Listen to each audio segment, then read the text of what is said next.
నేనిప్పుడే అభికి చెప్పొస్తున్నాను. అక్క, నువ్వు చాలా మంచి పని చేసావు. నీకు తెలుసు కదా అభి ఎలాంటి వాడో. తన చుట్టూ ఉన్న వాళ్ళు కూడా చాలా హారిబుల్ అక్క. బుల్బుల్, నీకు అసలు ఏమైంది? అభి గురించి ఎందుకలా మాట్లాడుతున్నావు నువ్వు? పూర్ణిమ, నీకు తెలియదు. లేదక్క, నువ్వు ఈ సంబంధాన్ని కాదని చాలా పెద్ద తప్పు చేశావు. కానీ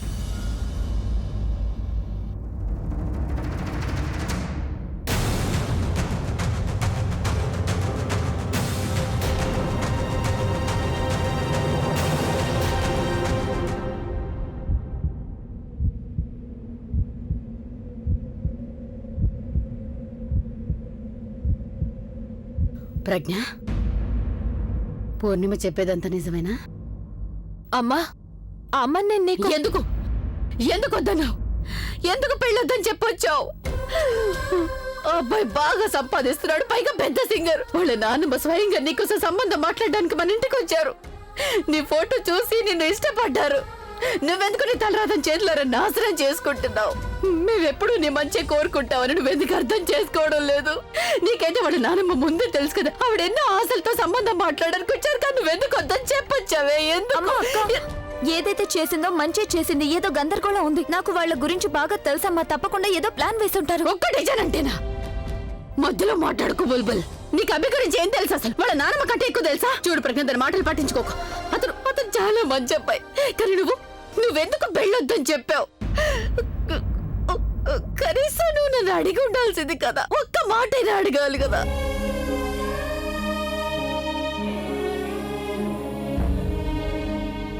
నీకు వాళ్ళ నాన్నమ్మ గురించి తెలుసు కదా. ఆవిడ మనకు అబద్ధాలు చెప్పరు కదా. అవునమ్మా, వాళ్ళ నాన్నమ్మ అబద్ధం చెప్పుండకపోవచ్చు. కానీ ఏంటి ఈ కానీ ఎందుకు మధ్యలోకి వస్తుంది ప్రజ్ఞ? ఈ కానీ ఎందుకు వస్తుంది ప్రతిసారి? అమ్మా, మొత్తం అందరు ఆడపిల్లలకి పెళ్లిళ్ళు అయిపోతున్నాయి, కానీ నీ ఒక్కదానికి మాత్రం ఎందుకు పెళ్లి జరగడం లేదు? కేవలం నీ ఒక్కదానికి ఎందుకు పెళ్లి జరగడం లేదు? ఎప్పుడు నీ పెళ్లి విషయంలోనే ఎందుకు ఏదో ఒక గందరగోళం జరుగుతుంది? ఎందుకే నీ పెళ్లికే ఇలా? నేను ప్లీజ్, స్ట్రెస్ తీసుకోకూడదని డాక్టర్ చెప్పారు కదా. నీ ఆరోగ్యం పాడవుతుంది. నిదానంగా మాట్లాడు. అంత సమయంగానే ఉంది కదా. జాతకాలు కూడా కలిసి అన్నారు. నువ్వెందుకు వద్దని చెప్పొచ్చావు?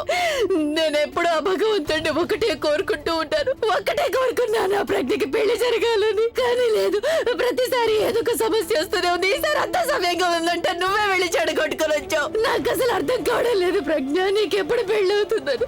నేను నా భగవంతుడు ఒకటే ప్రార్థిస్తున్నా.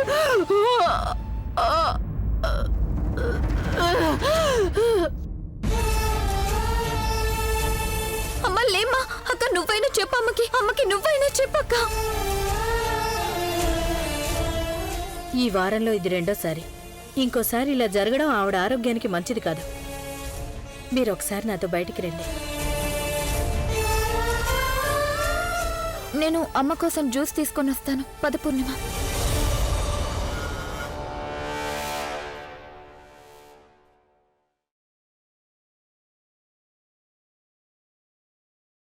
అమ్మా, ఏమైంది? ఊపిరాడడం లేదా? డాక్టర్ని పిలవనా? ఇక్కడే ఉన్నారు. నీతో మాట్లాడాలి. నెమ్మదిగా ఉండు, పిల్లవు. ఏంటో చెప్పు. నేను నిన్ను మొదటిసారి తిట్టాను. నీకు బాధగా ఉంటుంది కదా.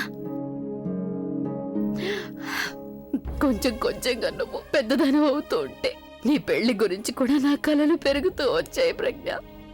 నీకోసం ఒక రాజకుమారుడు వచ్చి నిన్ను తీసుకుని వెళ్ళిపోతాడు అనుకునేదాన్ని. ఎంతో ప్రేమిస్తాడు, చక్కగా చూసుకుంటాడని నేను ఎన్నో కలలు కనేదాన్ని. నువ్వు ఒక మంచి కుటుంబంలోకి వెళ్ళి నిన్నందరూ చక్కగా చూసుకుంటారు అనుకునేదాన్ని. మొన్న నేను అభి వాళ్ళ నాన్నమ్మని చూశాను కదా. ఆవిడ్ని చూశాక నా కల నిజమైందని సంతోషించాను. నా కలల రాజకుమారుడు నిన్ను తీసుకెళ్ళడానికి రాబోతున్నాడు అనుకున్నాను. ఒప్పుకుంటాను, వాళ్ళు చాలా తప్పులు చేసి ఉంటారు.